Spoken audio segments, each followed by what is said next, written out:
So welcome, so happy to see so many faces here, new and folks I've seen before.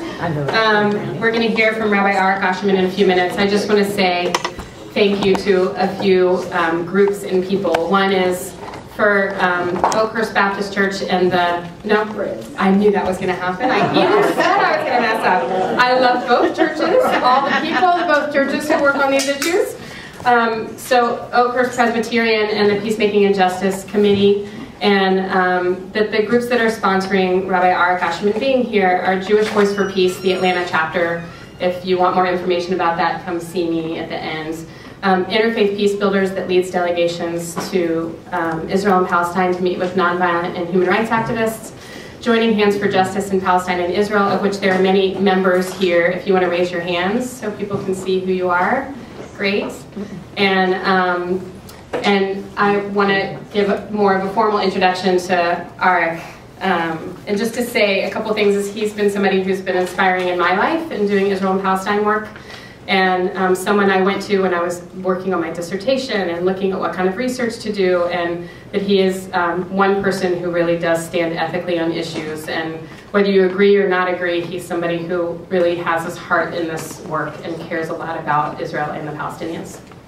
So Arik Ascherman graduated from Harvard University in 1981, and from 81 to 83 worked for Interns for Peace, which was an organization in Israel, a community work program in which Israeli Jews and Arabs, as well as Jews from around the world, worked together to bring Israeli Jews and Arabs together in positive interactions.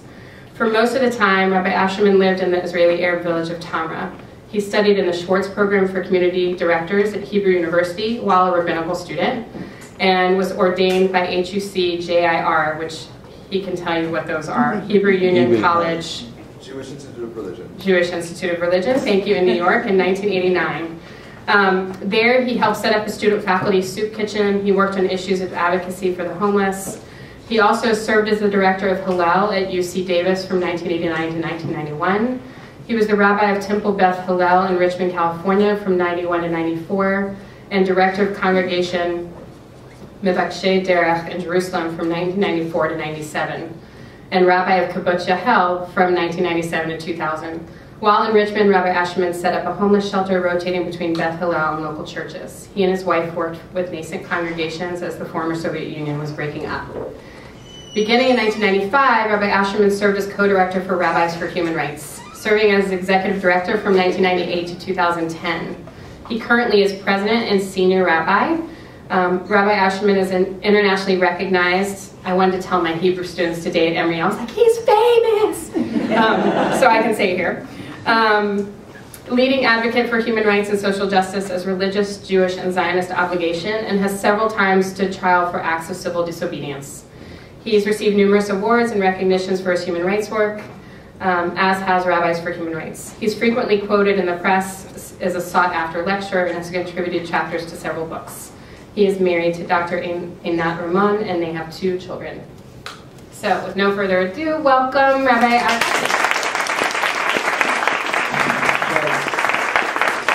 Of course, I have to say one more thing. I'm going to pass around this sign-up sheet, and so it would be great if you sign it. It will go to Rabbis for Human Rights. Put a little asterisk next to your name if you would like the... If you're a weekly human rights sermon. It's going to be. Yes.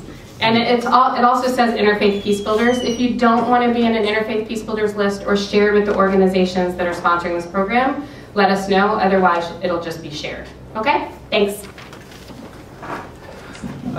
Good evening, everybody. Good evening. It's great to be here. So, 2008, we in Israel celebrated our which anniversary? 1948, 50, 60. 60, right? So this was a time of great celebration for us as Israelis, a time to give thanks for the fact that after some 2,000 years of oppression, because we've been homeless and stateless, that we now again had some measure of control again over our own destiny. And of course, we know that what for us is a cause for great celebration is for others the Nakba, the great disaster. Since I don't have time to give my usual 5-hour talk, I can cut it all down by saying that, at least in regards to what we do in terms of Palestinian human rights, which is, you'll hear just one piece of what we do in Rabbis Human Rights, our goal is to bring a little bit closer to fruition that promise that God makes so many times in the book of Genesis, that through you shall all the families of the earth be blessed. In other words, if today what is a blessing for us is a curse for others, we want to get to a win-win situation in what's a blessing for us is a blessing shared by all. So on the occasion of that anniversary, we issued a series of 2 radio ads, each starting with a piece of the original recording of our first Prime Minister, David Ben-Gurion, reading out, as he did in 1948, our Declaration of Independence. In the first, you hear him say that the country will be mushtetet, the very foundation of its existence will be cherut, tzedek, v'shalom, freedom, justice, and peace, as envisioned by the prophets of Israel. In the second, he says that the country will guarantee total social and political equality for all, regardless of religion, nationality, or gender. And our ads went on to say, we had this vision 60, now 65 years ago. We had this dream. Not what everybody else in the world was expecting of us. What we were dreaming for ourselves. What we thought we were coming here to do, to build, to create. And we asked the question, where have we succeeded? And where have we not yet succeeded? We didn't see where we failed, because 60 or even 65 years is not a long time as countries go, but where we've not yet succeeded. And if we're being honest with ourselves, which isn't always an easy thing to do. You know, it's very common, I think, among groups that have had a history of oppression, to kind of close in the wagon circles, even among yourselves. You don't want to admit maybe what some of your own shortcomings are. You don't dare. You're afraid what someone else is going to hear or say. So it's not an easy thing to do. But when we are honest with ourselves, for all the wonderful and amazing things we've accomplished in such a short amount of time, we haven't really lived up to our own dream. Certainly not in the field of human rights.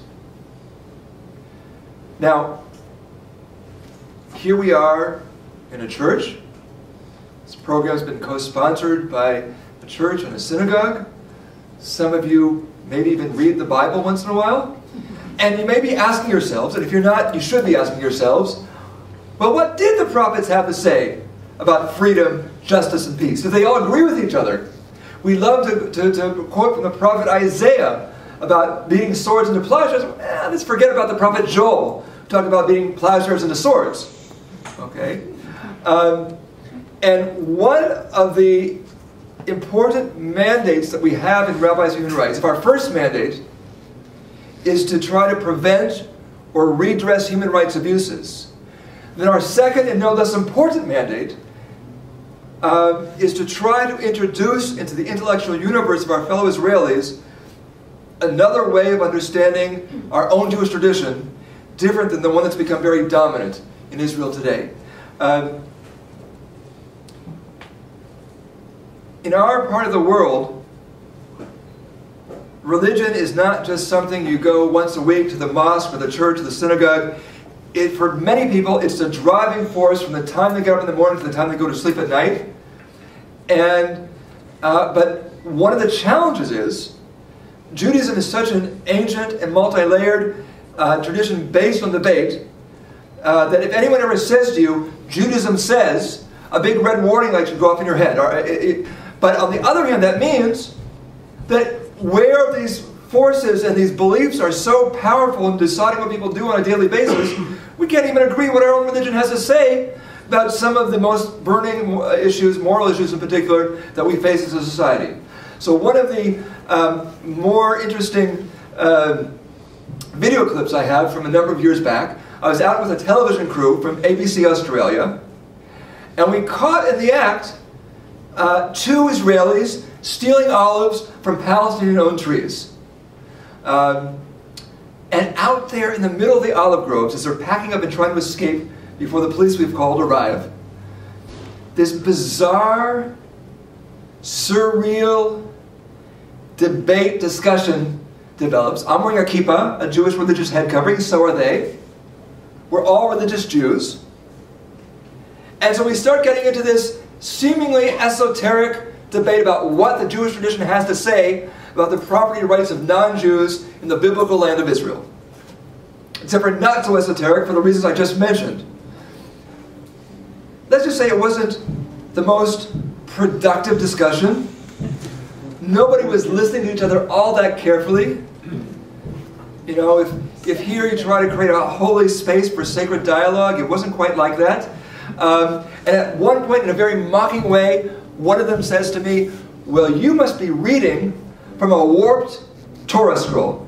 And I must admit that I more or less descended to their level, and I answered in kind. I said, "I think you're right. I think I am reading from a warped Torah scroll. Or I think I am reading from a Torah scroll that's different than the one you're reading from. Mine has things that seem to be missing from yours. Like don't steal, don't trespass." Okay? The point is that we are so divided. The way I grew up in Erie, Pennsylvania, it was simply assumed that a basic part of what it means to be a Jew, as I'm sure that many people here feel about your faith traditions, is to be concerned about universal human rights and social justice. That's what I learned from my parents, from my rabbis, from my teachers, from my community.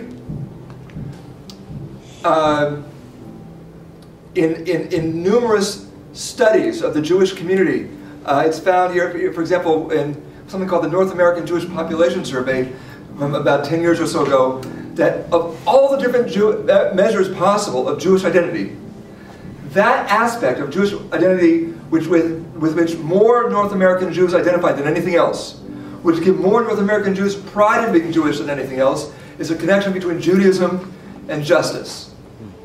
And so when I first spent some time in Israel, now I'm going to date myself a little bit, justify some of the gray hair in my beard here.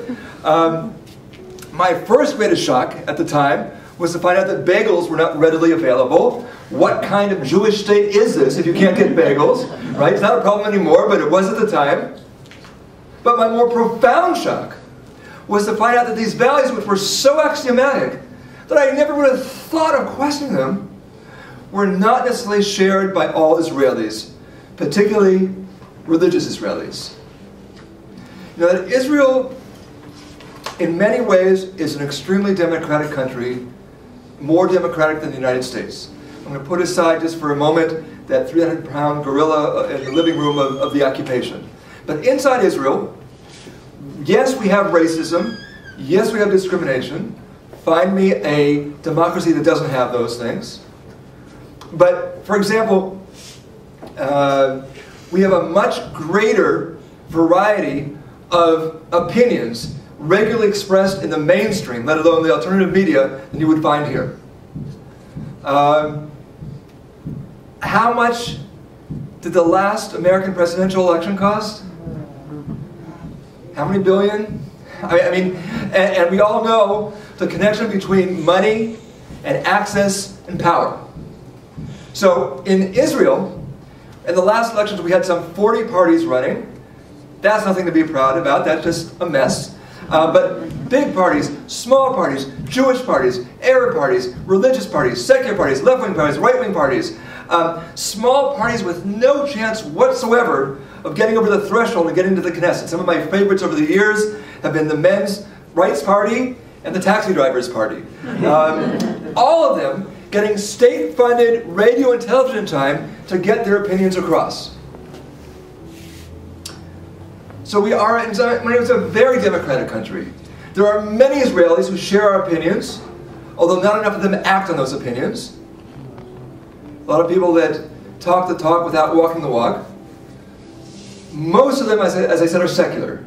Whereas in the religious community, for a variety of historical and sociological reasons, that community is increasingly being socialized into a very problematic mixture of extreme nationalism, and extreme particularism. Particularism meaning that all the wonderful values that we have in the Jewish tradition, stemming from what we're taught, that all human beings are created God's image.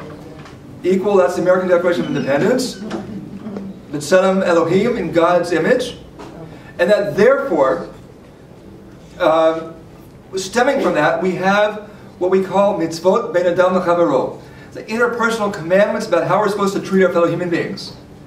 And of all those debates in a Jewish tradition, which is based on debate, the most important and salient debate for me today is between those who say that all those commandments that stem from this idea that we're all created in God's image are only for how we treat our fellow Jews, maybe not even all Jews, maybe only our own insular community within the wider Jewish community, and those of us who note that when it says in chapter 1, verse 27 of Genesis that human beings are created in God's image, it doesn't say just Jews, it doesn't say just the rich, and it makes a point of saying both men and women. That's the divide. I know how you come down on that, and I'll probably know what you're going to say about almost any human rights issue that I would care to bring up. So Rabbis for Human Rights was founded in 1988 during the first Intifada.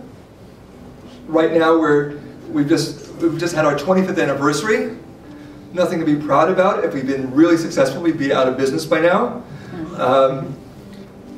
But during the first Intifada, there was much more sympathy among average Israelis than, let's say, the second Intifada. There wasn't the same level of violence or terror. And many average Israelis who weren't particularly political or left-wing or activists simply felt that moral red lines had been crossed. And many of Israel's current human rights organizations, ourselves, B'Tselem, Physicians for Human Rights, Workers' Hotline, many of them were all founded during the first Intifada. And our founder, Rabbi David Foreman, wrote an open letter to the chief rabbinate saying, why is it that the religious establishment in this country seems only concerned about Sabbath observance and kashrut, our Jewish dietary laws? Where are the Abraham Joshua Heschels running around this country and crying Gewalt and speaking to some of the burning moral issues of our society? Rabbi Heschel, the descendant of a long line of Hasidic rabbis, saved from the Holocaust, spent most of his career here in the United States writing amazing books on Jewish philosophy, biographies, poetry. But he didn't just stay in the ivory tower. He was one of the first people to speak out about the Jews of the former Soviet Union. He was very active in behind the scenes in leading to the clauses in Vatican II in the 1950s that led to some rapprochement between the Jewish and Catholic communities worldwide. He was very active in opposing the Vietnam War, and his picture hangs on our wall marching with Martin Luther King. He's our role model of a rabbi and a scholar who was also a social activist. And this met a need that many rabbis were feeling. Today we're about 120 rabbis. We are the only rabbinic organization in Israel explicitly dedicated to human rights, and the only one in which rabbis from different streams of Judaism, Orthodox, Reform, Conservative, Reconstructionist, Renewal, all coexist in one organization without strangling each other. Okay? And I know that there's no sectarian issues in Christianity or anything like this, but for us this is a big deal. Okay? We should get some brownie points somewhere just for that. In fact, when we first started, it was so unusual for rabbis to be working together and concerned with Palestinians that all we had to do was show up someplace where human rights abuse had taken place and all the press would show up, because it was kind of like man bites dog. And it's not so easy anymore, but over the years we've received the Speaker of the Knesset's Prize for our contributions to Israeli society. We've been endorsed in this country by the rabbinic bodies of the conservative, Reform, Reconstructionist, and Renewal movements. And I'd like to say that we are at the human rights table. Again, as I said, we don't succeed at everything. Otherwise, we would have succeeded in putting ourselves out of business. But we are working every day with the government ministers and members of Knesset and the press and the people that are making policy and shaping opinion. We work sometimes through the courts, sometimes through media and public campaigns, sometimes through direct field work, sometimes by lobbying our government cabinet and Knesset, and sometimes, when all else fails, through acts of civil disobedience. Some of my former classmates here from Harvard know about me and civil disobedience, but I said a few minutes ago that Israel is a very strong democracy. And I meant that. And in a democracy, you can't just do civil disobedience every time you disagree with something, because that would be chaos. But as Rabbi Heschel would say so often, in a democracy, some are guilty, but all are responsible.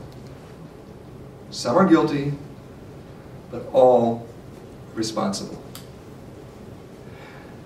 So, seeing that bulldozer tearing into that home, the father of the household clutching as hard as he's about to have a heart attack, the women tearing at their hair and pleading with us to do something, and knowing that the worst is yet to come, the moment I wouldn't wish on my worst enemies. And that's the moment the children come home. They went off in the morning to school, and they had a home, and they come back, and there's rubble. It's at those moments that I feel that Torah, which I as a rabbi am sworn to uphold, is being ground into the rubble along with that home. And that image of God that we're all supposed to be honoring is being banished from that place. And at moments like that, you realize you have no choice but to stand in front of the bulldozers. So usually these events are, they're closed after a year or so. In this case, I was put on trial. There were some amazing moments. First of all, the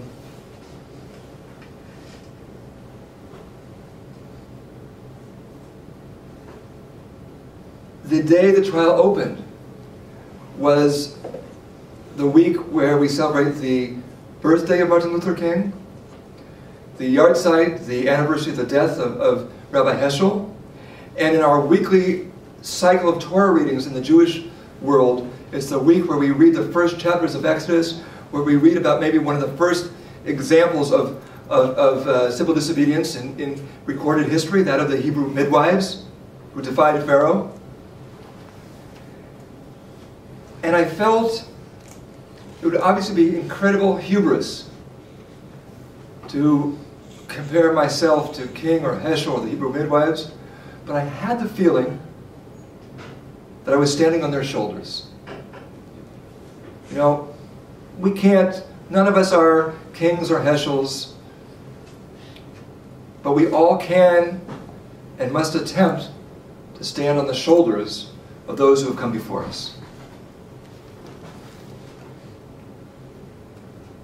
And then, you know, as I said before, it is not easy for Jewish leaders abroad to be open, even when they have feelings in their hearts that something's not entirely right in what's going on in Israel. There's always a concern that criticism lovingly meant will be twisted by people that don't have Israel's best interests at heart to delegitimize Israel's very existence. And so many prefer to be quiet. So it was therefore so moving when over 400 rabbis signed an open letter to our Prime Minister on this home demolition issue. And then it turned out that the day that I was to take the stand on my own behalf fell between Rosh Hashanah and Yom Kippur. It's one of the holiest times in our Jewish calendar, what we call Aseret Yemei Teshuvah, the 10 days of answering God's call and turning and returning to our truest and highest selves. And I said to the judge, from the moment that I knew that this was the day I would take the stand, what kept on ringing through my head are those words we say just before the famous Kol Nidrei prayer on Yom Kippur, where we say, B'yeshiva Shemala, V'yeshiva shel mata, in the heavenly court above and the earthly court below, we can all pray together on this most holy of eves. And I said to the judge, in a few days, it's going to be Yom Kippur. And because we believe that on Yom Kippur, every single human soul on this planet is being judged, we ask of God in the Yeshiva Shel Ma'ala, in the heavenly court, to move and not sit on the throne of strict justice when sitting in judgment, but rather to move and sit on the throne of Rachamim, of mercy and compassion.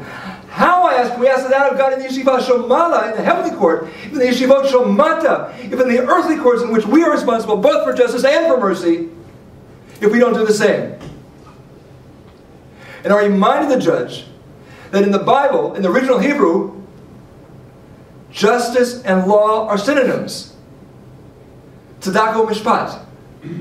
Unfortunately, in our world, I don't know how many lawyers or judges we have here, but we know that, unfortunately, in our world, that's just not always the case.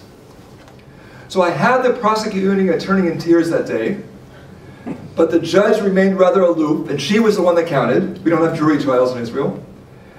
So we were convicted, although then unconvicted, when the prosecution said that it should be expunged because we're outstanding citizens, it should be expunged in return for community service. All my friends said I should do community service by rebuilding Palestinian homes, but the judge didn't go for that either. So having not received justice in a court of law, our first act when leaving the courthouse was to go and lay the cornerstone for a new home for one of those families. And with the help of rabbis from around the world that helped to physically help us build it, we rebuilt that home. And for a year, I could have taken you to visit, to see that they were again, this family, the Dari family, was again living with the dignity of having a roof over their heads of their own.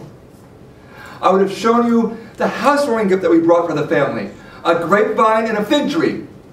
In the words of the prophet Micah, that every person should sit under their vine, under their fig tree, and that none should make them afraid. That's what we want for every human being. That no Israeli should live in fear of terror, and no Palestinian should live in fear of having their homes arbitrarily demolished. The home was demolished a year later. We helped rebuild it again. It's standing today. But we don't just do this endless cycle of build and rebuild and demolish and this and that. In what may be a Guinness Book of World Records for the longest Israeli high court case in the making, we have coming up in April a high court case we started back in 2004 when we realized that we weren't going to stop home demolitions simply by myself and others standing in front of bulldozers. That we had to get to the heart of the issue, which is this discriminatory building and zoning system, which makes it illegal to build, impossible to build legally, and then, as I said, you get your demolition order when you're forced to build without a permit. So, and one of the reasons there's been a couple of recent delays is because there's people inside the government who believe that we're right. And so there's an outside chance, I wouldn't put a lot of money on this, but there's an outside chance that we won't have to go to court because within the next month there will be a decision that the government actually agrees with us. I hope so. But this brings up another incredibly important human rights principle. I already mentioned the first, acting, not just paying lip service, but acting as if every human being is created in God's image. That requires a certain kind of spiritual insight to see God's image in every human being, even the people that we don't particularly like, even people that in some ways are our enemies. There was a mid-19th century rabbi, the name of a founder of modern Orthodoxy, called Rabbi Shimshon Raphael Hirsch.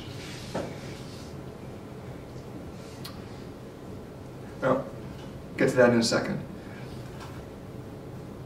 For a gold-plated matzo ball, how many Palestinians from the occupied territories are in the Knesset that make the laws that determine their fate? 3. 0. There are Israeli Palestinians Arabs who live inside Israel and have citizenship, but none from the occupied territories? How many Palestinian judges are there on the courts that you go to if you get a demolition order and you want to appeal or anything else? Zero. How many Palestinians are on these army planning committees that do the zoning for your village and decide where you can build legally? Zero. A few years ago, there was about 2 years the government had a real problem. The Israeli courts had determined that there were buildings that had to be demolished in several settlements because even the government recognized that they were built on privately owned Palestinian land. The Israeli government recognizes about 21% of the settlements are built on private Palestinian land. The actual number is much higher, but that's the number that the government recognizes. Obviously, there was a lot of pushback from the right wing not to do this. In the end, the government had to do it, but they weren't happy about it. And so, what do? You create a committee. So a former Supreme Court judge, Edmund Levy, headed this, what's called the Edmund Levy Commission, and their job was to make the treif kosher. All right? They had to come up with an explanation of why, a legal explanation of why it's okay to build settlements on land that you know belongs to somebody else. And they did it. They came up with a legal explanation. So for one more gold-plated matzo ball, how many Palestinians were on the Edmund Levy Commission? Zero. So now get back to Rabbi Shimshon Raphael Hirsch. In his Torah commentary, if some of you recall that in 2 places in the Bible, we have the commandment that when you're reaping the grain of your fields, you're supposed to leave the corners and fallen sheaves to be gleaned by the poor. And Rabbi Hirsch asked the question, why does the Torah have to get into all this nitty-gritty detail? Wouldn't it have been simply enough to say, those with power and property have to be good and decent and just to those who don't have? And he answers, first of all, he says, it is forbidden, it is wrong to let those with power and property to write the rules. And then he says, even when people have the best of intentions, when you allow those with power and property to take on the white man's burden of how to be just and decent to those who don't have, he says, govelim pesha. It borders on criminality. It's almost always going to end badly. When we create a system called occupation, and again, we as Rabbis Human Rights, we are not a political organization. What we do is political. We don't have a position on where the border should be, or a 1 or a 2 or a 10-state solution, or what the final status decision plan should look like. But an essence of occupation is that people, Palestinians, have no say at every juncture that determines their fate. Almost every juncture.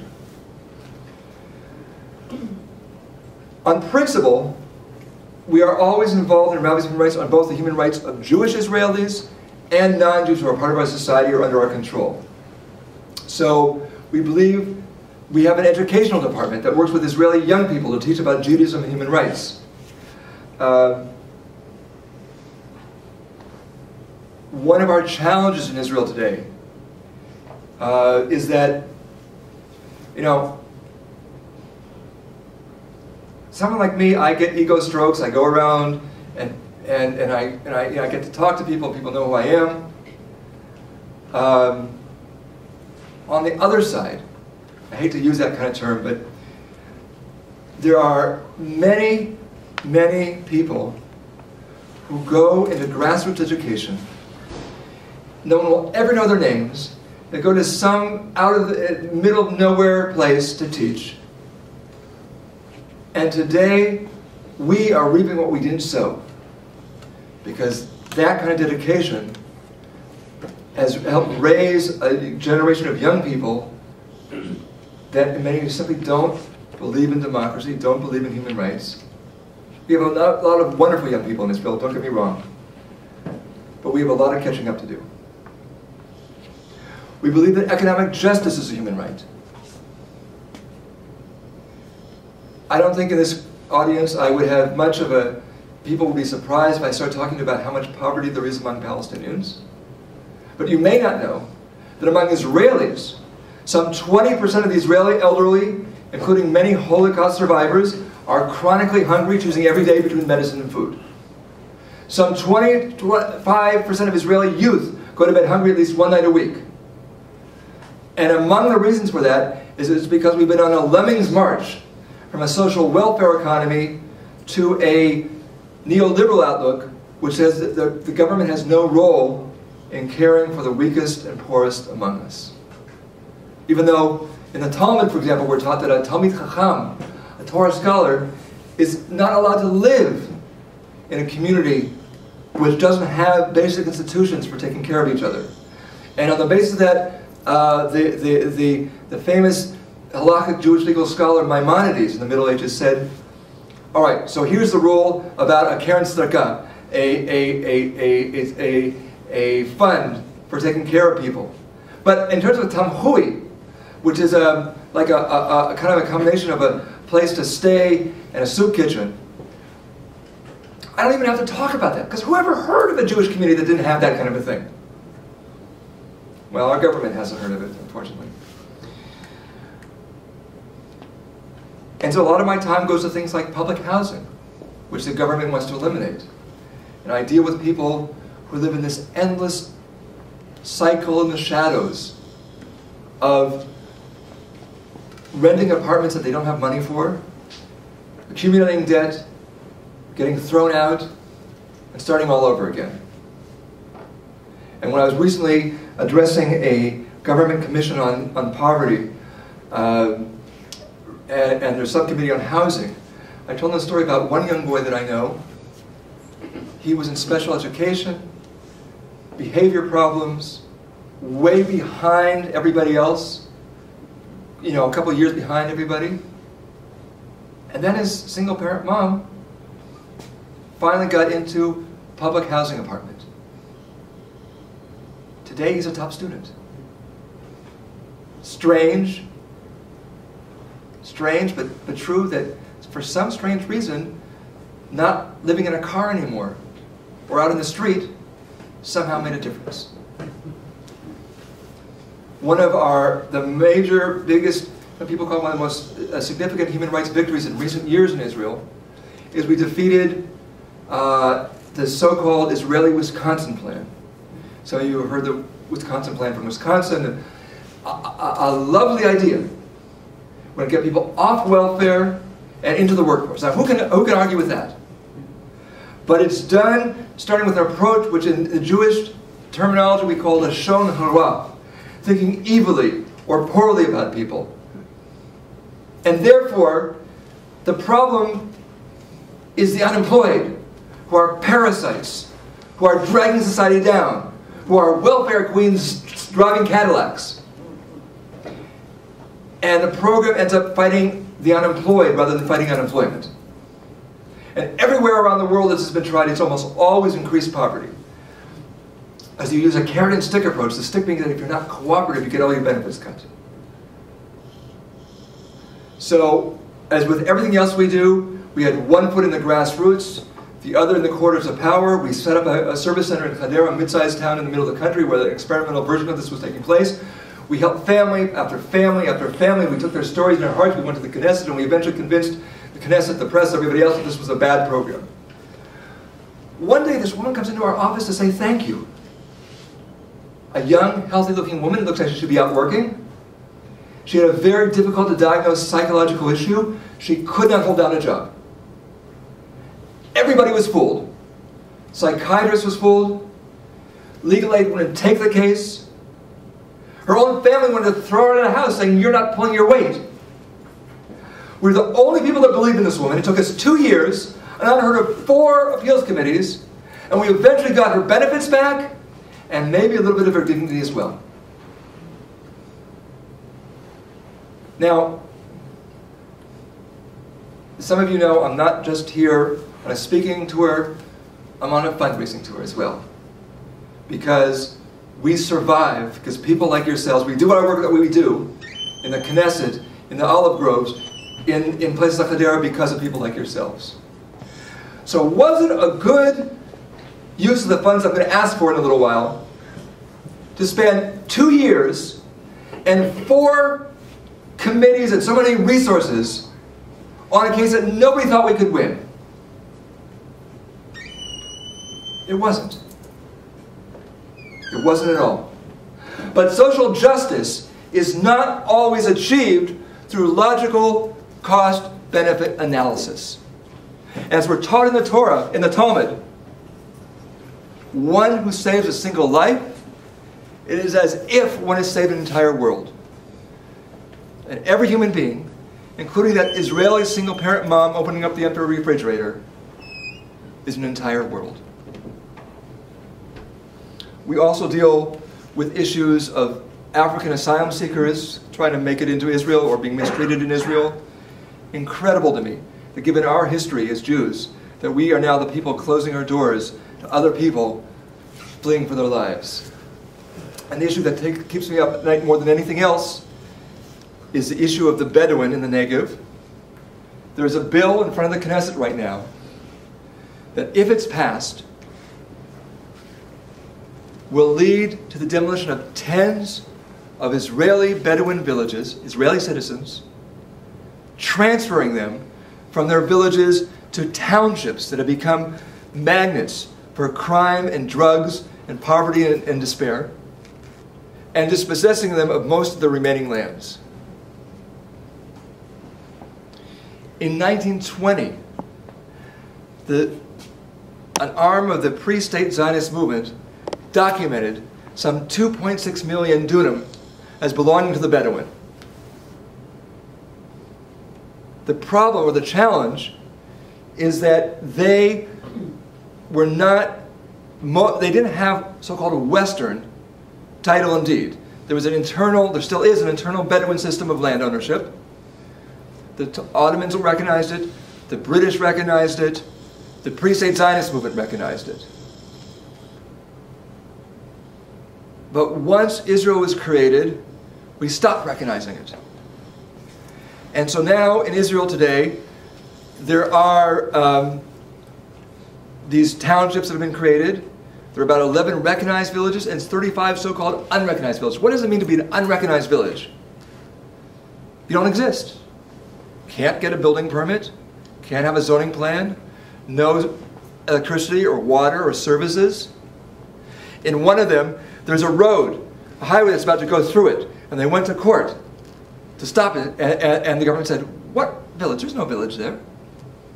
They don't exist."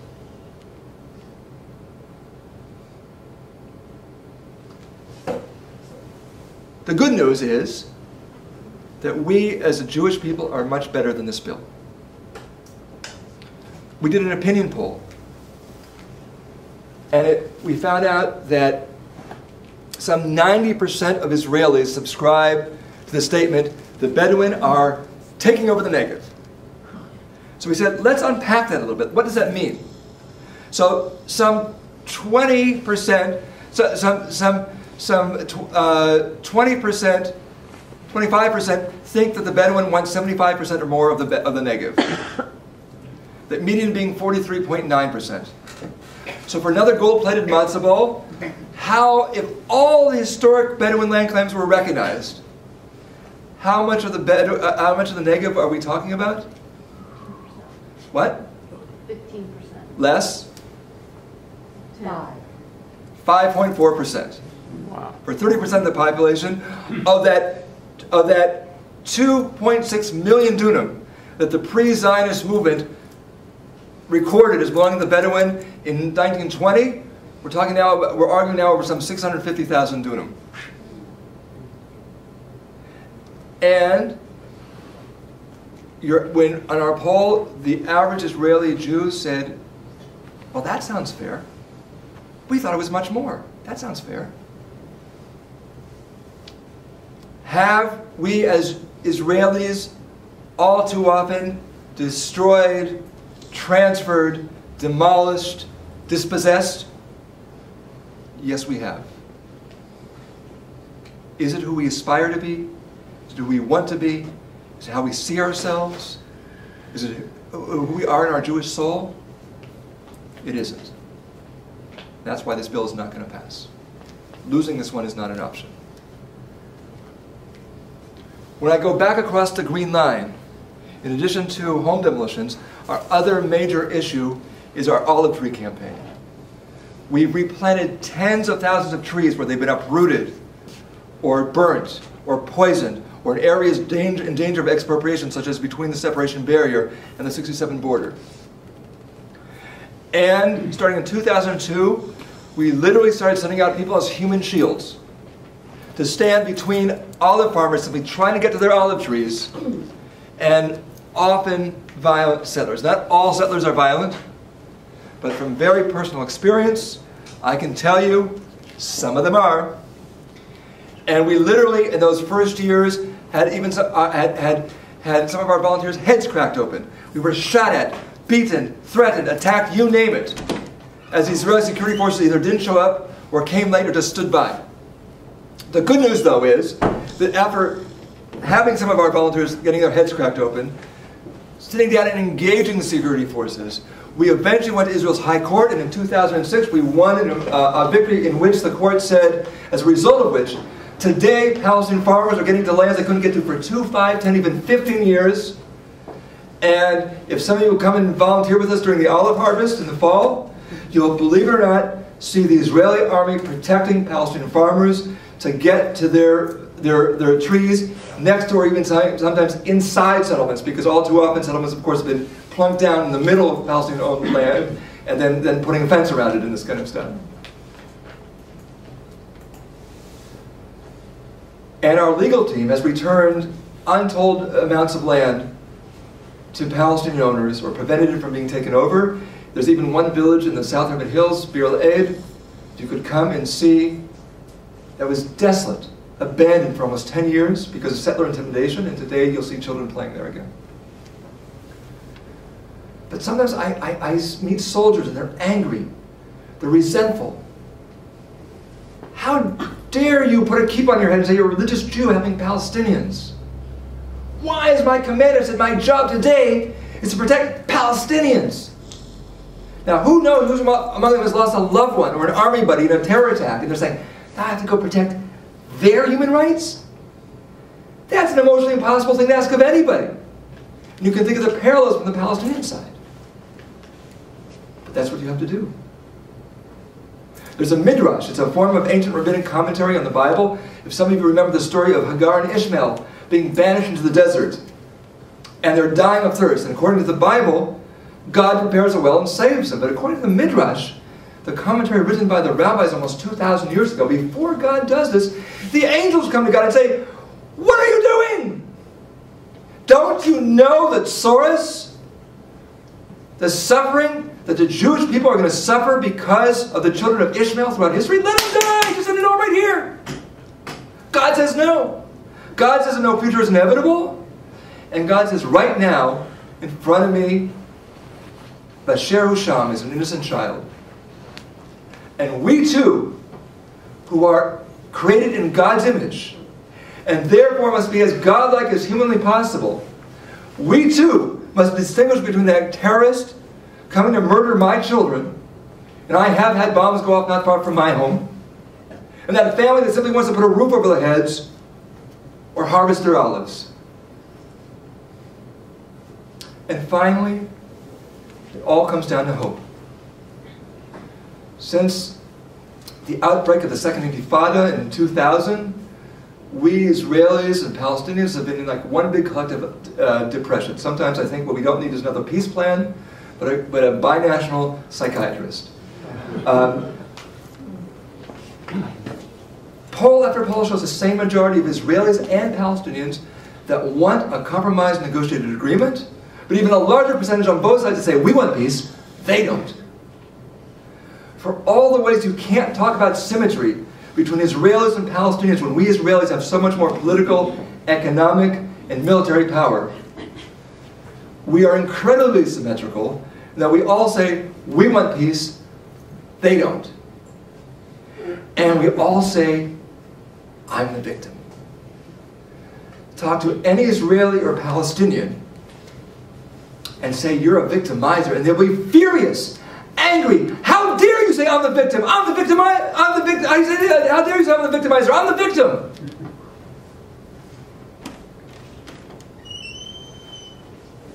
There was a Rabbi Tamarat who wrote in his commentary, why is it that the children of Israel had to stay in their homes when the angel of death passed over Egypt? And he said, because even when your cause is just, violence erupts, and the difference between being a victim and a victimizer can be less than a hairbreadth. Sometimes we're both at the same time.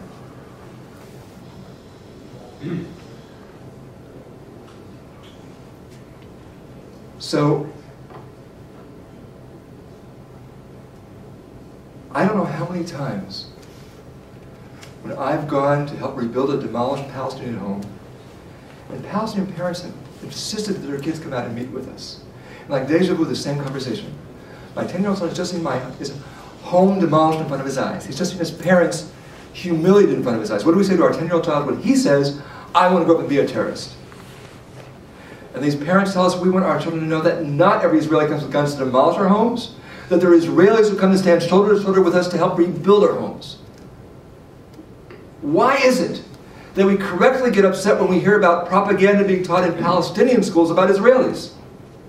It's because we know that even if we sign the perfect peace treaty tomorrow, if we continue to teach hate about each other, that treaty can't last. And when today we all know that there's no military solution, we're going to live here together, or we're going to die together, and those of us who are sane would rather live together, and that therefore we have to break down those stereotypes, then who is doing more for Israel's long-term security interests? The people that demolish homes and uproot trees and steal olives and steal land and violate human rights, or those of us who protect human rights and help rebuild the homes and help replant the trees and pick the olives and protect human rights? Yes, I think what we're doing is a just and right and Jewish thing to do, but if you want to be really honest about it, if you really want to push me to the wall, it's a self-interested thing to do. It's the single best thing I can do to protect my children. And the real Zionism today is working for an Israel which is not only physically strong, but is morally strong, and lives up to our highest Jewish values, those values that we put in our Declaration of Independence. Final story. April 15th, 2004, tax day in America. I'm out in the village of Bidu, one of 8 villages that is Israeli democracy in action. They go to the Israeli High Court against the routed separation barrier, and they win. Send the army back to the drawing board. Although unfortunately when the army came back on the drawing board, I don't think the court sufficiently stuck to its own principles. But on this day I get a call at the end to come quickly because there's a 13-year-old boy in another neighborhood that's been caught by the border police. He's being beaten. I and 2 other Israelis make our way to where this is happening. The border police start shooting tear gas at us. The other 2 Israelis go back. I'm the only one stupid enough to keep on going forward. When I get there, the commander beckons me forward, grabs me by the throat, starts shaking me violently, headbutts me, starts screaming, "You're arrested!" I didn't know why I was arrested, but I certainly knew at that point I was arrested. I see this young boy strapped to the windshield of a Jeep, shivering in fear, unsuccessfully trying to hold back the tears. Another man sent by the world parents has been handcuffed and put in a second Jeep, the same as done with me. Palestinian youth, who could have decided not to throw stones at their own, started throwing stones, hitting the Jeeps that were forced to be in front of, and for the next couple hours were used as human shields. And all my pleas and demands to take care of the boy, to not use us as human shields, are met with laughter or threats. And I finished with this story for 2 reasons. First of all, we're not shy about working with the press. And I was inundated with inquiries afterwards. The pictures appeared all over the world because Israel has such great freedom of the press. People with press cards got it all on film. It's here in Newsweek. But at a certain point, I got a little bit uneasy, and I said to some of these reporters, "You're obsessing on this. It's not like it only could have happened in Israel." 2 weeks later, the first revelations about the U.S. Army in Abu Ghraib came out. We know that all too often, those who put on uniforms think it gives them the permission to violate the very laws they're sworn to uphold. And I remember those Presbyterian prison experiments back at Stanford University in the 70s. You take a group of students, make half of them guards, half of them arbitrarily students, and inmates, and they had to shut it down after a day because those people that had been fellow students a day before, once they gave them sunglasses and uniforms, became so sadistic. So as somebody who gives just about every waking hour to fighting Israeli injustice, I am opposed to double standards. Israel should not be coddled as it is in some places, and neither should we be unfairly judged more harshly than other countries or groups, including Palestinians, are judged. Israel is far, far from the worst human rights violator in the world. There are many places in this world where if I were to do what I do, it would be a death sentence. And if I were to do a tour like this, I wouldn't be allowed back home. I never forget that.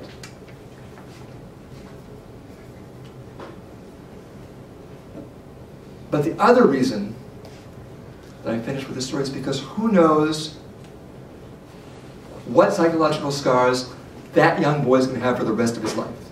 He's waking up at least a month with nightmares every night.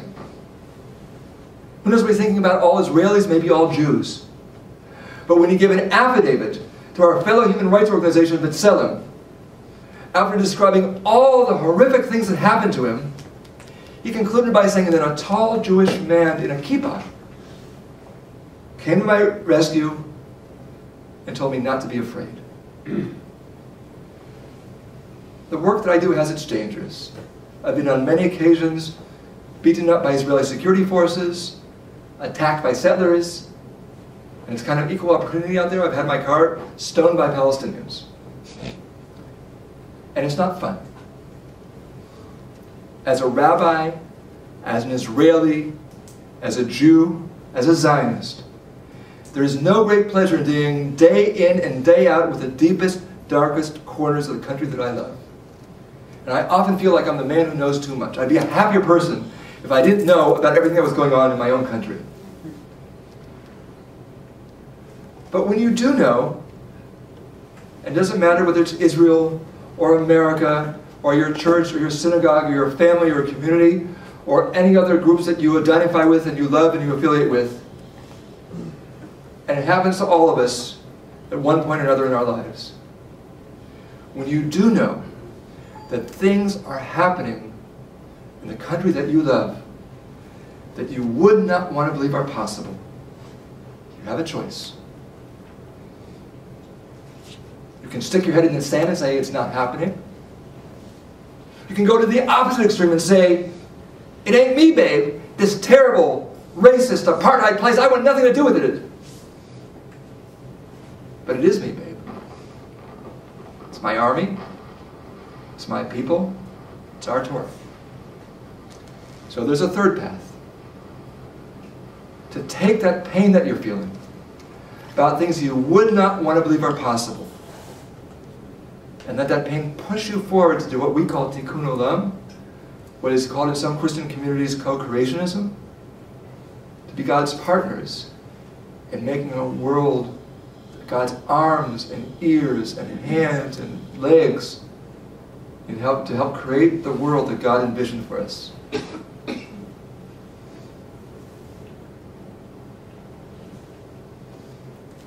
And I try to do it with faith. Faith in God and faith in people. I've started in the last couple of years to reveal a deep, dark secret from my past. That, believe it or not, when I was in high school, I played high school football. Now that's a bit of an exaggeration. Because in 4 years, I don't think I was in the game for 4 plays. I was about the same height as I am now, but about half the weight. They used to call me the toothpick. Okay? Now, we had this amazing, record-breaking winning streak. We had this great team, a great coach, and he was from Brent. He was a Schreier. He would shout.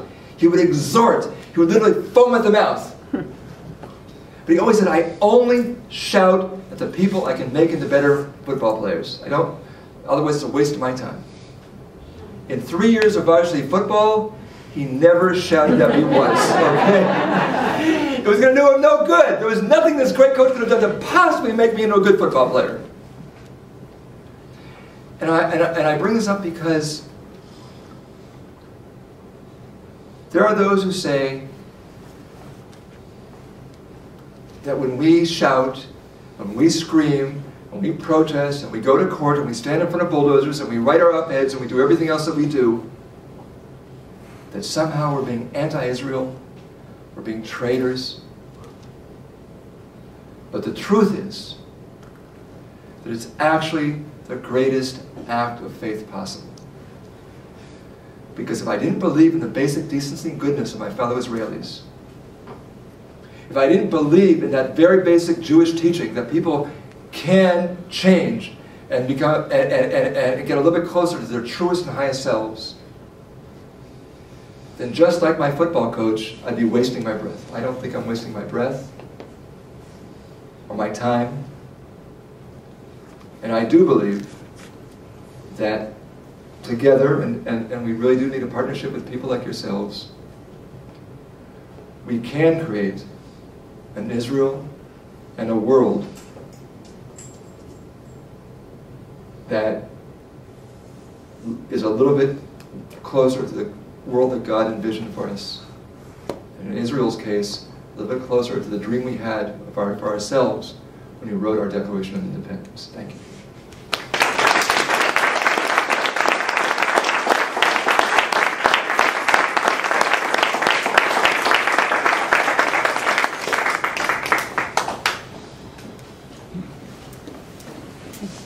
Yes, you all see a basket in my hand, right? So before we do questions and answers, I'm going to pass this special little basket around. For those of you that have either been moved by Rabbi Arik Ascherman's stories or heard about the successes, especially around the Wisconsin plan or the Bedouin in the Negev, and hearing that that's the thing that keeps them up late at night, or anything else, that you're welcome to leave a donation, and you can do it a couple of different ways. One is you can leave some cash, or you can write a check to New Israel Fund, or to American Support for Israel. American Support for Israel, which don't take that as American Support for Israel, like $3 billion of military aid or whatever else you may interpret it. It's an organization that will get the funds here for Rabbis for Human Rights, and then they get it back in Israel. So you are welcome to come to me afterward too, but I'll just start passing around. It's not a pressured thing, but I have had him speak to 6 groups today, and none of them were appropriate to ask for money, and so you're the first group. And it's his first stop in the United States where he could do it, so make it worth his while. All right. So, do you want to say anything else about it? I just say that if you're making a donation over $100, then the New Israel Fund is best for us because they don't take any commissions. If you want to do it online or under $100, then American Support for Israel is the way to go. And in either case, right on the memo line for Rabbis for Human Rights. We have these cards here also with all the ways you give online and everything else, and we got a lot of these newsletters as well. So, and it really is true that we could not do what we do without your help. Okay? Even if you're not physically over there with us, when you support us, you're there in the olive groves, you're there in the Knesset, you're there in the classroom, and you're really there with us. So now it's your turn. Questions, comments, arguments, please. Yes? I have a question. There's such a divide between the Haredi and the secular Israelis, Yes. and so much antipathy between them that my understanding is that many secular Jews, secular Israelis, are actually turned off by anything that smells of religion. you know, you're talking to an audience that grew up with Jewish summer camps, Jewish organizations, and blah, blah, blah. How does that argument that this is the Jewish thing to do resonate with the secular population? Why do they care? Do they care? That's a good question.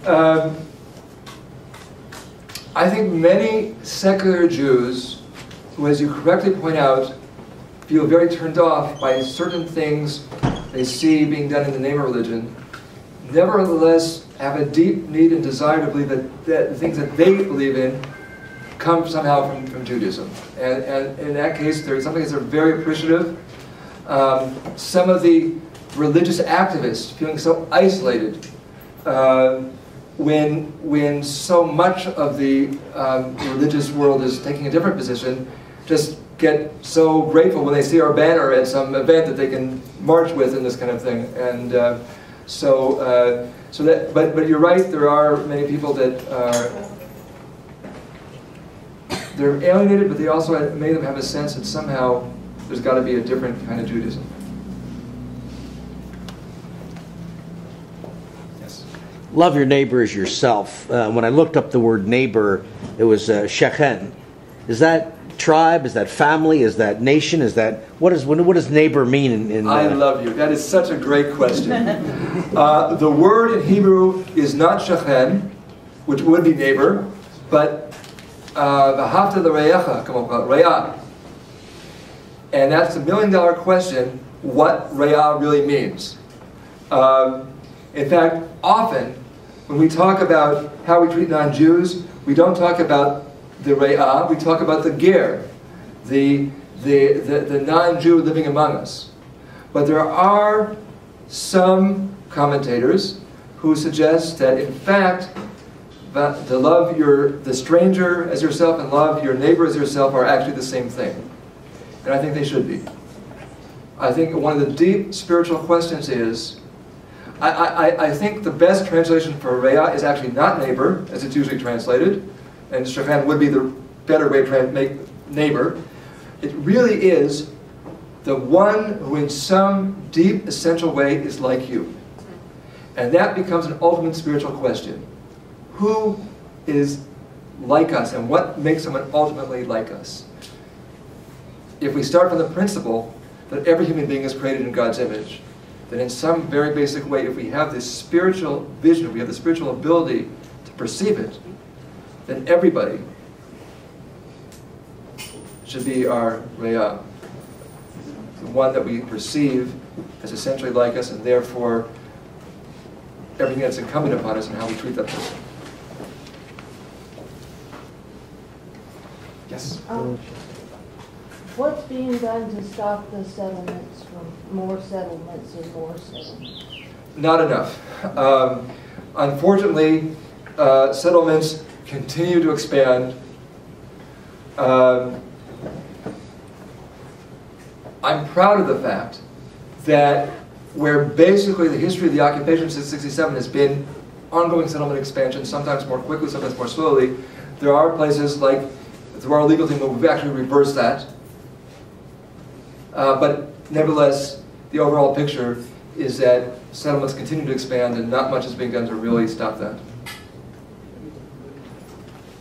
Yes? And I think sort of the most formative years of my youth, I attended a pretty conservative Baptist church.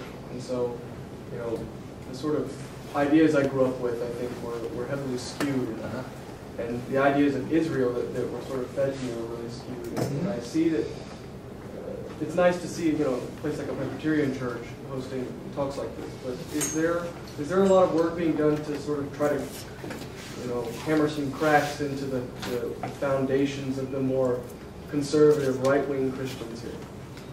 Well, that's a very good question, and it's constantly amazing to me that so many Christians, in the name of Christianity, are ignoring Palestinian Christians. And of course the whole issue of Christian Zionism and everything. There are groups like Sabil and other groups doing Palestinian Christian liberation theology. There are groups that are, of course, And there is now, there are even groups of today Christian fundamentalists for justice in Israel and Palestine and this kind of thing. So there are some cracks. I can also tell you it's a very interesting debate that goes on in the Jewish community. Because some groups, some people say because Israel's so beleaguered and everyone's against us, we take our support wherever we can get it. And other people in the Jewish community say, but wait a minute, look what these people are really saying. You know, the visions of, ultimate visions of Armageddon, and the Jews are all going to either die and convert and this kind of stuff. So there's actually also a very interesting debate going on about that in the Jewish community as well. Yes. Have Rabbis for Human Rights been involved in the Christ to the Checkpoint conference that just occurred in Bethlehem? No. That was an evangelical conference that was trying to do things. I heard about it, but we weren't involved in it.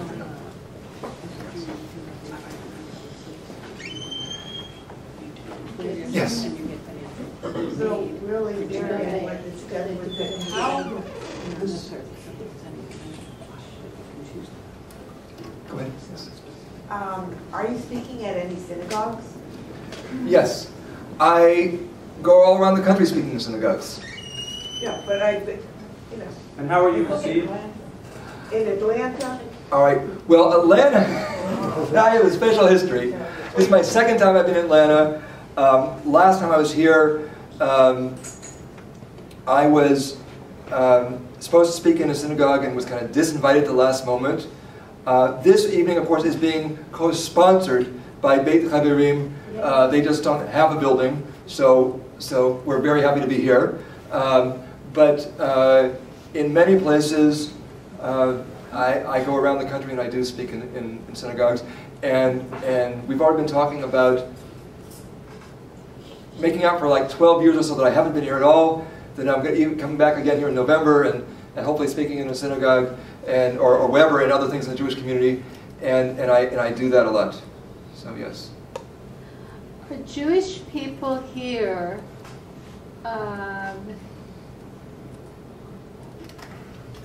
encouraged is not the right word, but how do they get to Israel? Do they end up in a settlement? What are the incentives, or how does that work? Well, the Jews who end up in settlements, you do find like a lot of Ethiopian and Russian Jews who just got to the country and were just sent there without even knowing where they were going. The situation of American Jews is a little bit different, particularly because if you already were born in Israel, there's no self-selection. If you were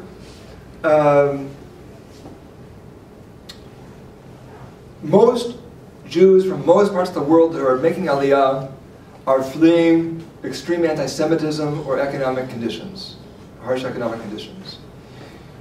If you're coming from the United States, you're probably going to take a cut in your physical standard of living to live in Israel.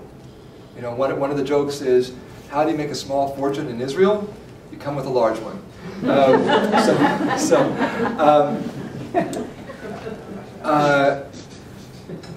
Therefore, those people from a place like the United States that come and make Aliyah are usually very highly spiritually or ideologically motivated, and therefore you find American Jews disproportionately represented both on the ideological activist right and on the ideological activist left.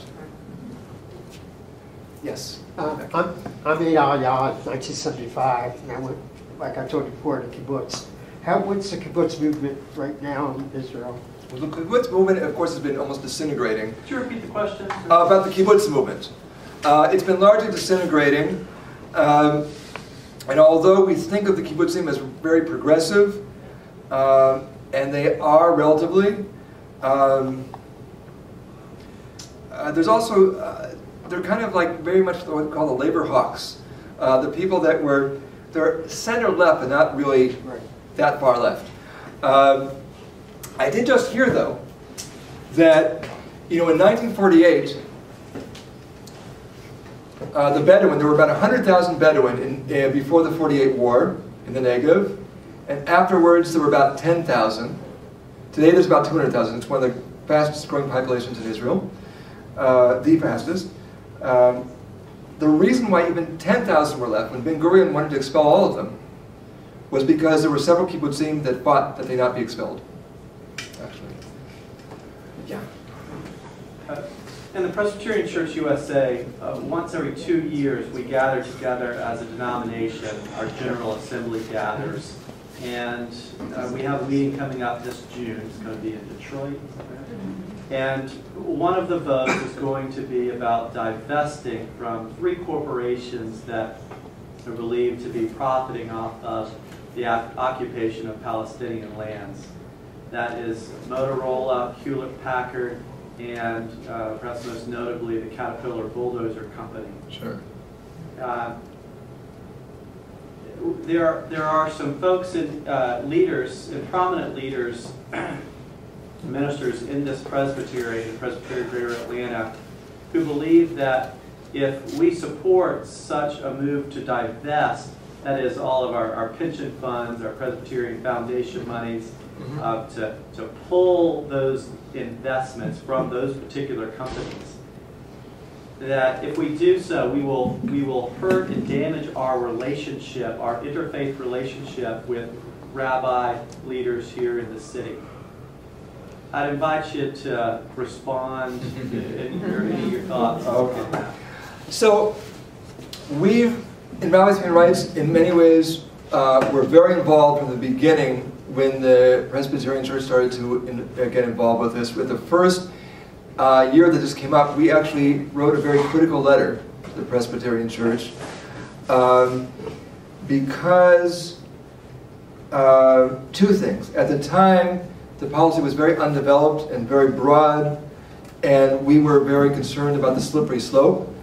And also because that same year, if you recall, there was also a second resolution that passed supporting like a proselytizing church to the Jewish community. And thirdly, because the original resolution seemed to have a lot of echoes of past church history of triumphalism in it. A year later, we wrote a second letter because, first of all, the Presbyterian Church further defined what they were doing, what the process was going to be. It was a little bit more balanced because it also talked about looking at corporations that might be laundering money to go to Palestinian terror as well as supporting the occupation.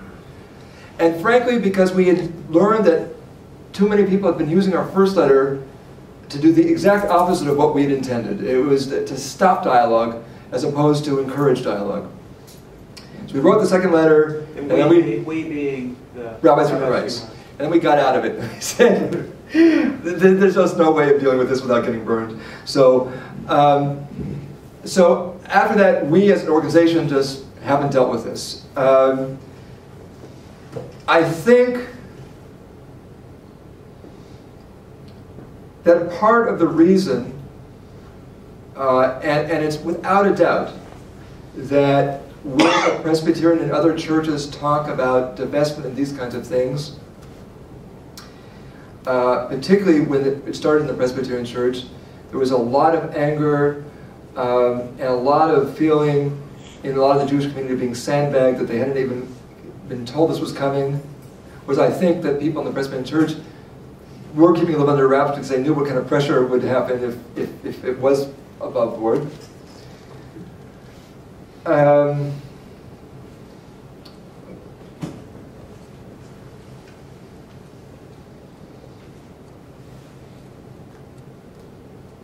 I think, and I was just mentioning in a previous talk, that I think, I often get, particularly from Christian groups, and a lot of Christian groups come and visit us in Israel, and I get the question, what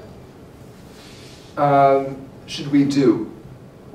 And the question behind the question always is, if we go home and we talk about a fraction of what we've experienced, we're going to be labeled anti-Semitic and this and that and the other thing.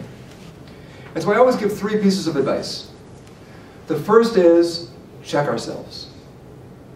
Are we in ways that we didn't even think about or realize acting out of a double standard?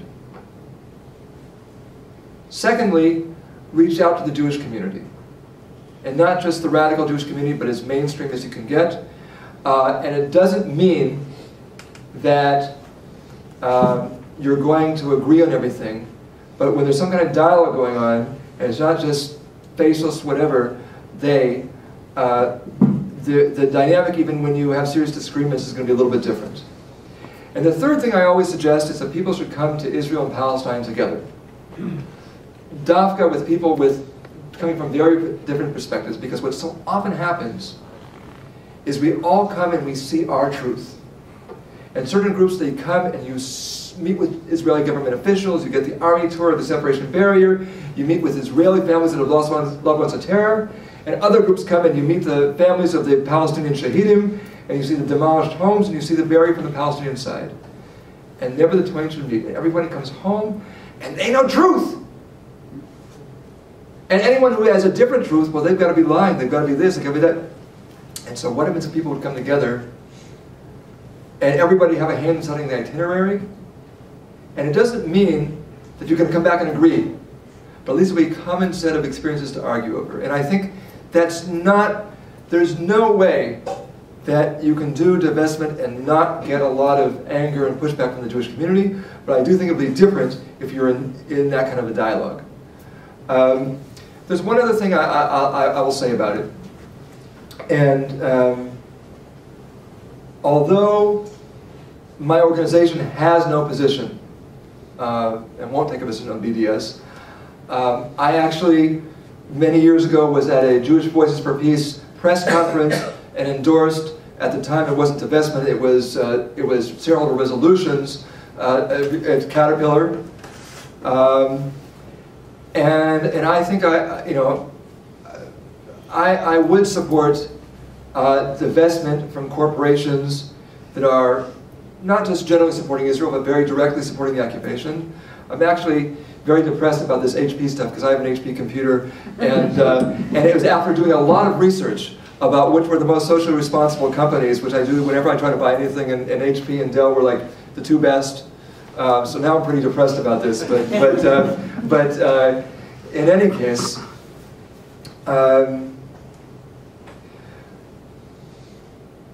there's another piece of this which is really important. And this is what you're trying to achieve and how you think it could be achieved. All right? There are those for whom the issue is the occupation, and there are those for whom the issue is Israel from 48 on. Okay? If you don't, and then the second issue is, there are those who think that the only thing that's going to change things is outside pressure, and those who say that in order to change things, there's also going to have to be a change of hearts and minds of Israelis and Palestinians as well. If the issue is Israel altogether, or if you think that Israelis are hopeless and it's only going to be outside pressure, then, you know, do whatever you want. One of my challenges, as I see it though, is, you know, I started my political career in the anti-apartheid movement. And the anti-apartheid movement and divestiture helped end apartheid. In 1990 or so, I remember myself demonstrating against the war in Iraq and for sanctions. Well, we got war and sanctions, and of course we know today that the sanctions maybe weren't as bad as the war, but they certainly didn't do anything to affect the Iraqi regime. It only caused more suffering and death for Iraqis, average Iraqis. So we can't assume that divestiture, these things are going to have the same effect in every country. So why did divestiture and everything work in South Africa? Most people say it wasn't the financial effect. Although I have to say to you that I personally have to revise some of my thinking also, because I didn't think that the BDS movement was going to get to the point where Israelis took notice, and today Israelis are taking notice. But most people say it's a psychological effect.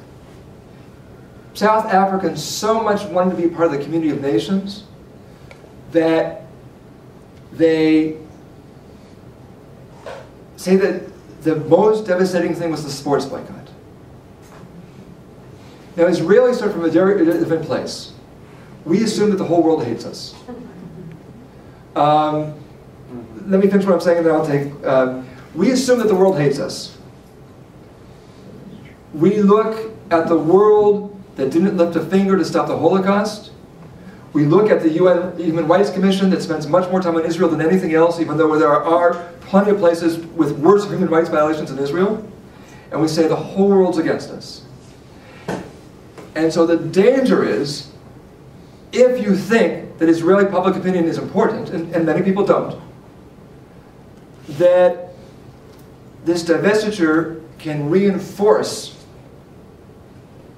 this idea that we have to draw in the wagon circles because the world hates us, and this just proves it. So my suggestion has always been the following. Divest from those corporations. I won't get into specific details about whether these specific corporations fit the categories or not, but Presbyterian Church has obviously been doing the research. But if you think that Israeli public opinion counts, and that you want to get through the message that you're anti-occupation and not anti-Israel, then reinvest the money pulled out in Israel, in something positive in Israel. So that the message is, we're not anti-Israel, we're anti-occupation. Yeah, that's what I thought. Isaiah 58, give this money to causes of charity and justice, and pull it out and give it to the Israeli people to do what they want. Hey, but Fahed had it. Yes. I have two comments and a real question. First, somebody needs to defend the Presbyterian Church. For 1 minute, it's very simple. Basically, we as ministers and lay people who work in the church, 40 years ago, we had clear principles, moral and ethical principles, that we want our pension money to be invested or divested any way we want. We direct the General Assembly. So the whole misunderstanding is not the church and is not the full budget of the church. We ministers say to the church, we want you to divest my money, my pension money, from the North Carolina tobacco, even though they make good money, but we don't want it. Right. So we divest from 1,000 American companies in the United States, and of course South Africa and so forth. So I think this is a real misunderstanding. So the money in this issue is not the real issue. The people are afraid of our ethical, moral, and spiritual stand against occupation and injustice. And we are directing that, and I hope it will succeed this year. The second comment, I hope that more Israeli and American Jews speak to churches, because you can open more ears than a lot of people. So I respect you, and I thank you for your stand for justice, because people are not used for you as a rabbi to say, I defend Palestinians when they go to pick up the olives, and I struggle with them. We need to coexist and live together. So I respect you, and I thank you. The real question I want you to analyze is this. After 45 years as an American here in the United States, I learned that American Jews really have a very strong teaching for social justice, human rights, civil rights, and all of that. Now, here we are not generalizing, but basically, to me, the thing that I'm afraid of is the silence of the majority about injustice, what is happening to Palestinians, coming from the same people who will never agree to have it in the United States. Okay. Why? I need for you to give me an analysis how I, as a professor, an American Jew, or a rabbi, here I stand against injustice, against everything under the sun. But when I go and I see it in the West Bank, I am deaf and I'm silent. Right. To me, we need to do some analysis. Okay. So first of all, regarding your first comment, I totally understand what you're saying. All I'm saying is that particularly when there are Israeli demagogues who will do everything to focus how Israelis see your actions, the fact that that you're divesting from all kinds of corporations, it's not just against Israel, is totally missed. And there's people there that very much want to make sure that it is missed. And that's why the thing I suggested helps perhaps to make it more difficult to misconstrue what the real reasons for your actions are. Regarding your question, yes, it's true. It is incredible that Israelis, or as American Jews, are liberal on almost every single other issue. When it comes to Israel, people's buttons get pushed, and you find something entirely different. First of all, that's not entirely true. You do opinion polls of the American Jewish community, and there are a majority of American Jews, for example, support a two-state solution. I don't know how many would find for a one-state solution, but there are a majority of American Jews who understand that the occupation is wrong. Part of the reason is what I said a while ago, when I said that even people that have these concerns in their hearts are reluctant to speak out because they're afraid that their words will be used to legitimize Israel when that wasn't their intent. And so a lot of people have these concerns, have these opinions, and they keep them to themselves. Okay? You also, of course, have a lot of pressure from parts of the organized Jewish community to toe the line and not to deviate from the company position, so to speak.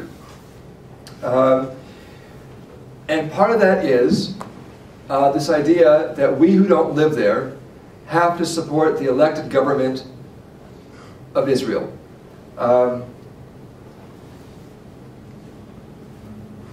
Now, regarding that, I think today you actually see more, you see in the American Jewish community a split on that like you never did before. And I have to give a lot of credit to J Street. And sometimes I know many of us feel that J Street has been disappointing, not taking the positions we would like it to take. But what they've managed to do, which almost no Jewish alternative organization has been able to do before them, was to maintain and create a position critical of Israeli policy in some areas and not allow themselves to be blown out of the water by the organized Jewish community. And even, as I say, even if I'm disappointed sometimes in some of their positions, I have to give them credit for that. And as a result, and from the year that J Street was created, as somebody who spends a lot of time traveling around and speaking with Jews in this country, I sense a sea change. Up until then, the groups that were opposing Israeli policy were so easily marginalized that there was no tension because there was no contest.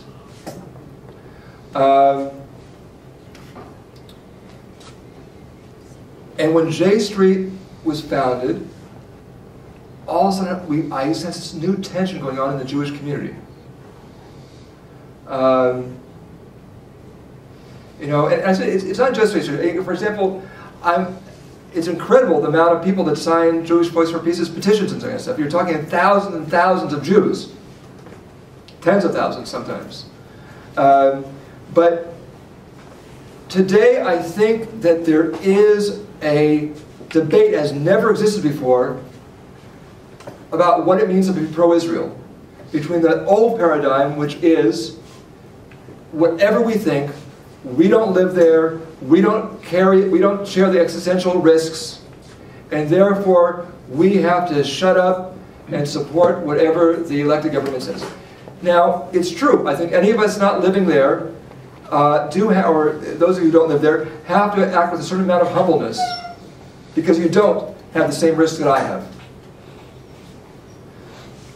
But there's another paradigm, and that's the second paradigm which I think is getting increasing gaining strength in the American Jewish community, which I would characterize as friends don't allow friends to drive drunk.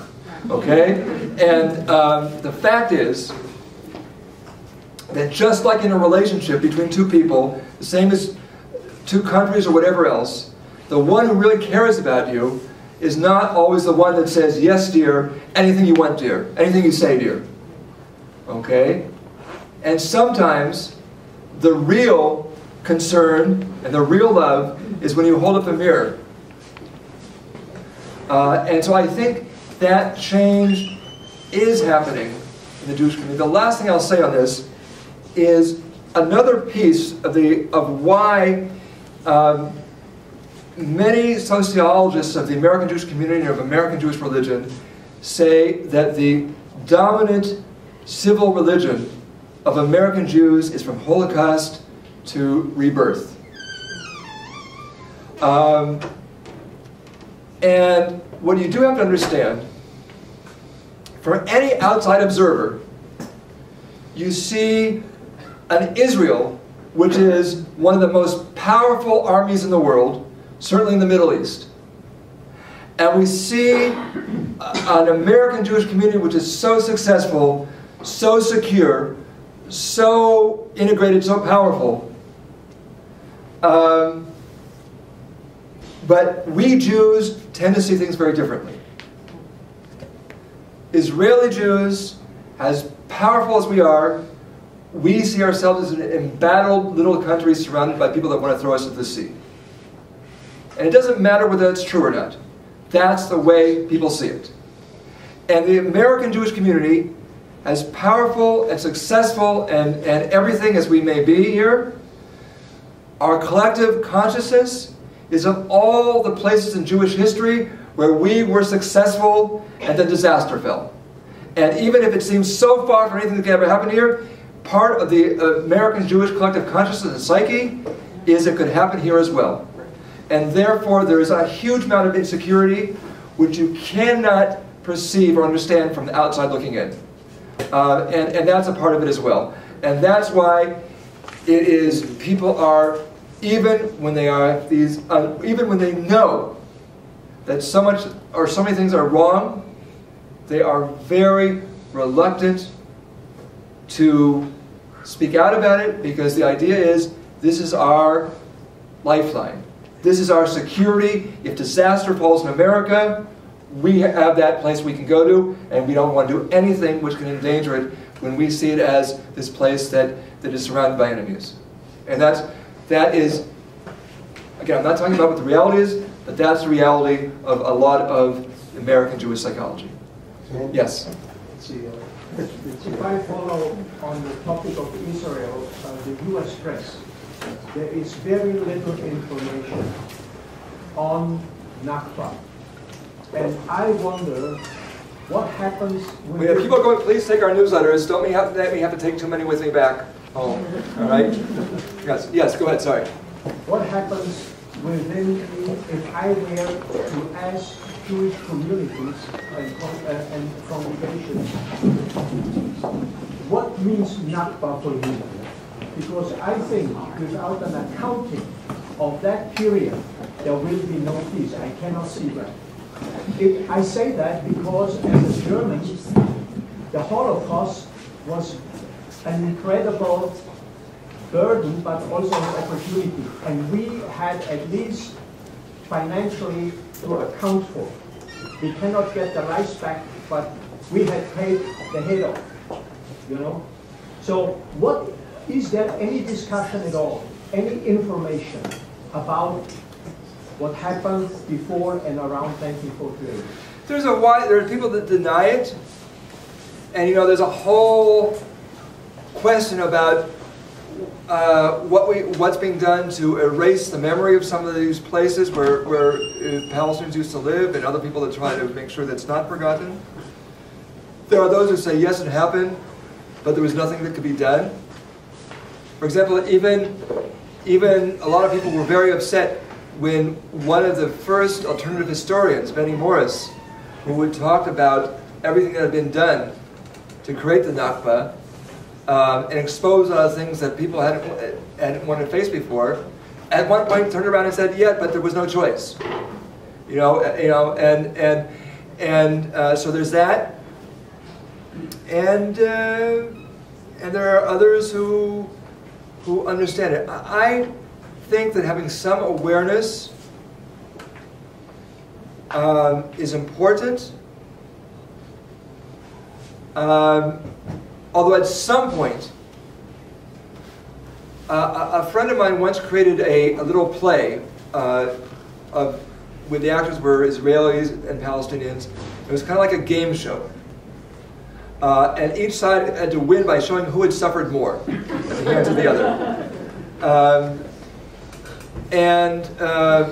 And I do have to say that is one huge difference between the Israeli-Palestinian experience and, let's say, the German experience, because it wasn't all one direction.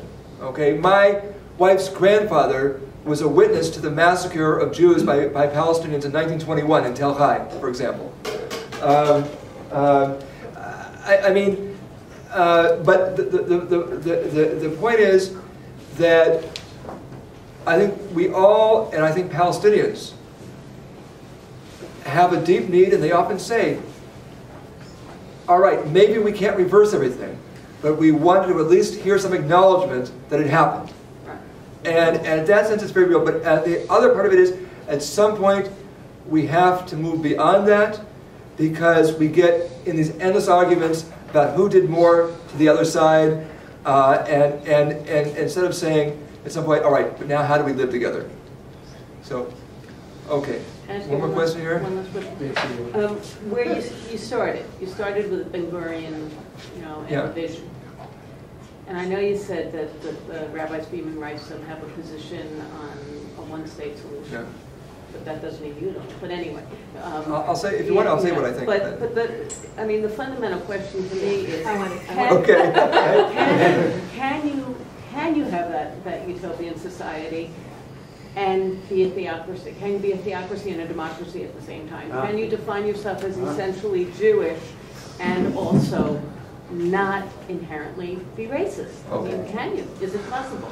All right, so I'll answer both those questions. First of all, Israel is not a theocracy in the sense that, although I think that religious parties sometimes have an inordinate amount of power, Israel is not.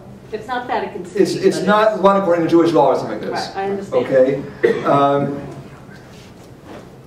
That is a huge question. When we talk about being a Jewish and democratic state, is that one big self-delusion? Right. Is that impossible? And I'll answer that, and maybe that will also lead me into the other thing about what I think about one or a two-state solution.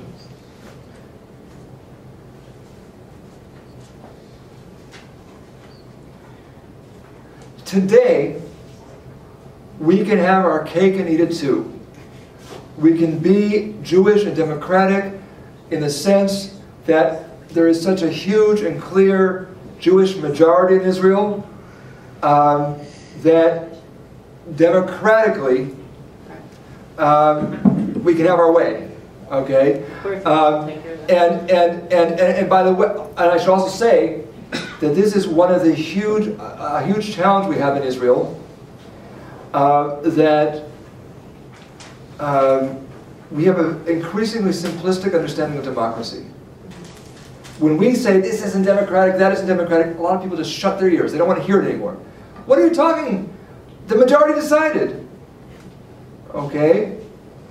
And there's this idea, and our idea of democracy is that anything done by even a one-vote majority is democratic. We don't have a Bill of Rights. We don't have this idea that the democracy in a sophisticated sense is also about what a majority cannot do. Okay? And by the way, it didn't just start with the right wing. Rabin used to say, you know, if the right wing doesn't agree with me, they can go spin their propellers, as long as I have a one-vote majority. So if we can have our cake and eat it today, to some degree, were we to annex the occupied territories officially, within less than 25 years probably, there would be parity between Israeli Jews and Palestinians. If we don't annex, that may be still maybe 75 years or so in the future, it depends. There's also true that Jewish birth rates have been rising, Israeli Arabs have been, I think, in many ways going down. But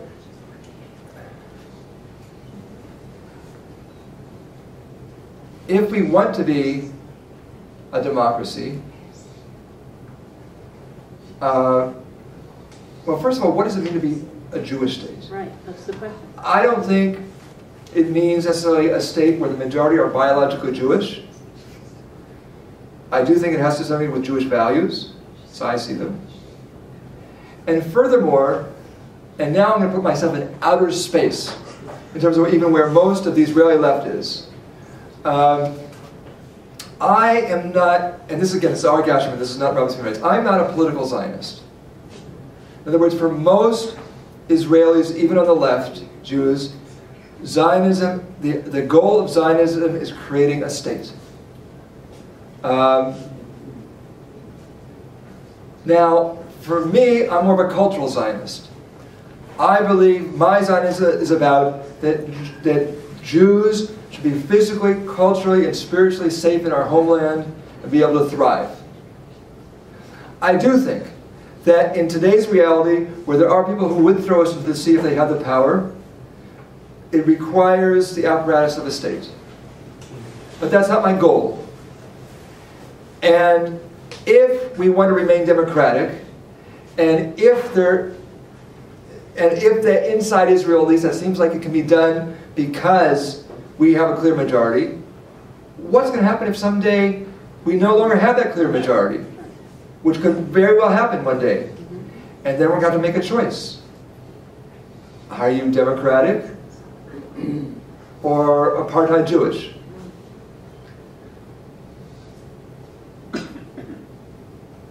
I would like to start working for today, so that if that situation arises, that we can be physically, culturally, and spiritually safe and thrive without the apparatus of the state all being in our hands, without a clear Jewish majority. And the question is, how do we work today to make sure that that will be the case sometime in the future? And this also gets me to the question, perhaps, about not only do I work for an organization which doesn't have a position or 1 or 2 or a 10-state solution, I personally couldn't care less. I don't think that the issue, that there's one right solution. I think it's an issue of process.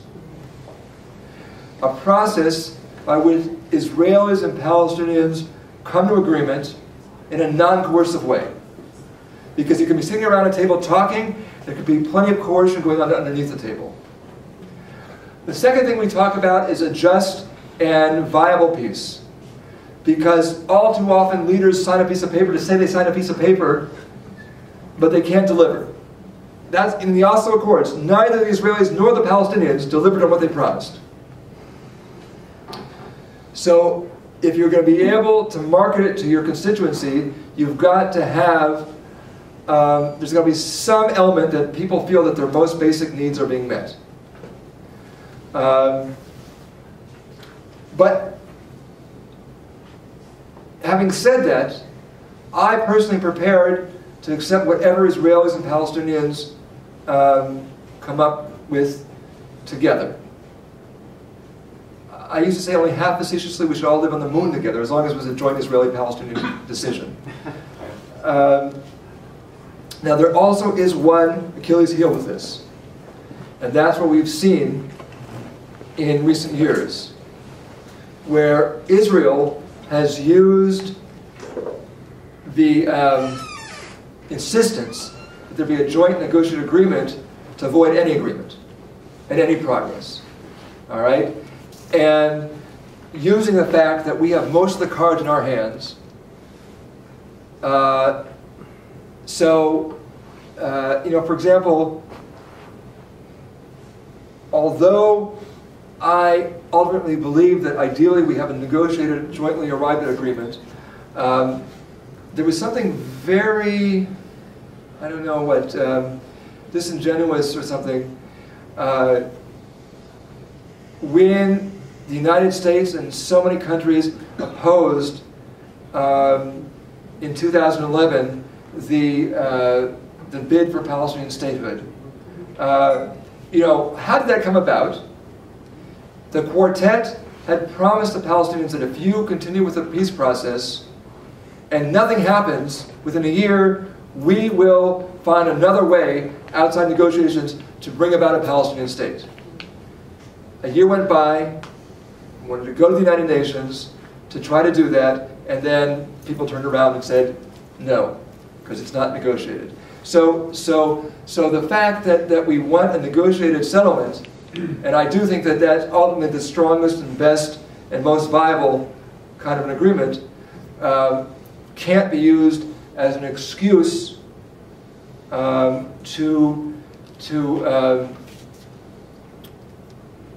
well, let me put it this way. Yitzhak Shamir was, of course, the prime minister during the Madrid process. And when he was lost an election, in the middle of that process, in a rare moment of candor for a politician, he said, "Too bad. My plan was to keep on talking and talking and talking while continuing to populate the West Bank, that everyone would wake up one day and realize that there was nothing left to talk about." And although he was a little bit more honest about it, I think that that's basically been the policy of just about every Israeli prime minister and government. Yes, I think that ultimately we need a negotiated, agreed upon settlement, but insisting on that can't be a excuse to just allow Israel to keep on creating facts on the ground and actually avoid ever coming to a settlement agreement. Right. So I think most people have started to vote with their feet, and we should finish at this point. But I'm a schmoozer, until the dice get turned out, I'll hang out here. I just want to finish by saying that to be an activist, to do the work that I and that many of you do, you have to have a certain predilection for beating your head against the wall. All right? But first of all, every once in a while, the wall breaks. And I certainly couldn't do what I do. It would be hard for me to keep on looking myself in the mirror. I do have a sense that what we taught in the Jewish tradition, Lo Alecha Hamlacha Digmor, you are not incumbent to finish all the work by yourself, neither are you free to desist from doing your part. But also, if I couldn't look at certain examples where I've seen that the wall did break. But nevertheless, there are days where I get up and I say, why am I wasting my time? Why am I doing this? Couldn't a nice Jewish boy do something better than stand in front of bulldozers?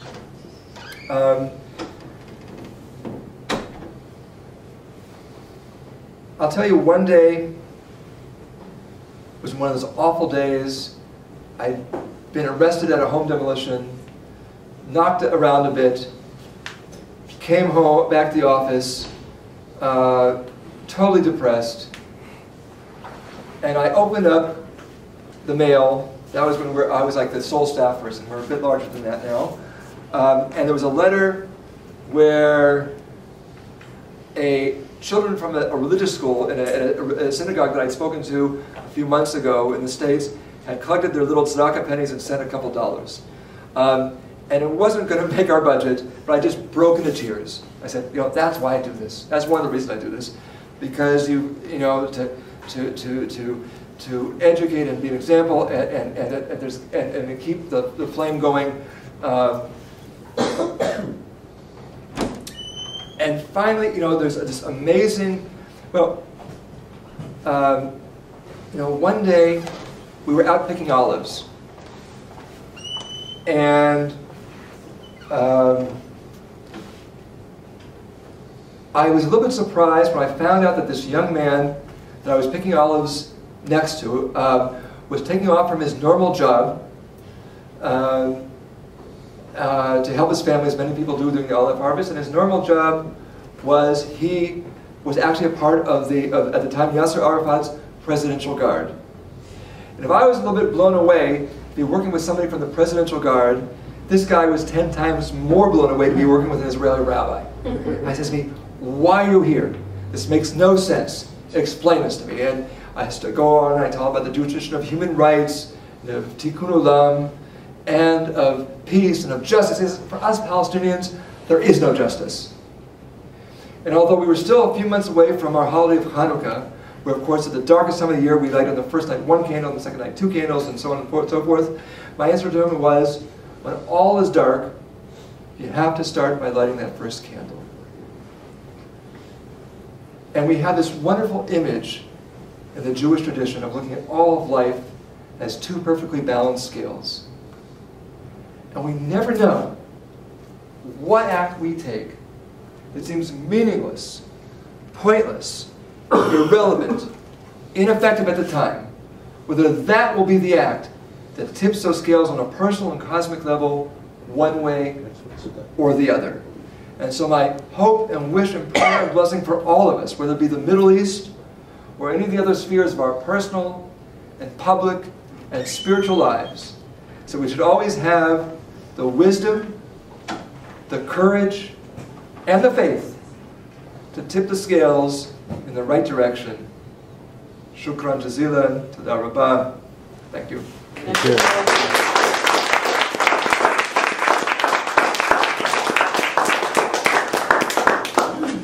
So thanks for staying till 9:06.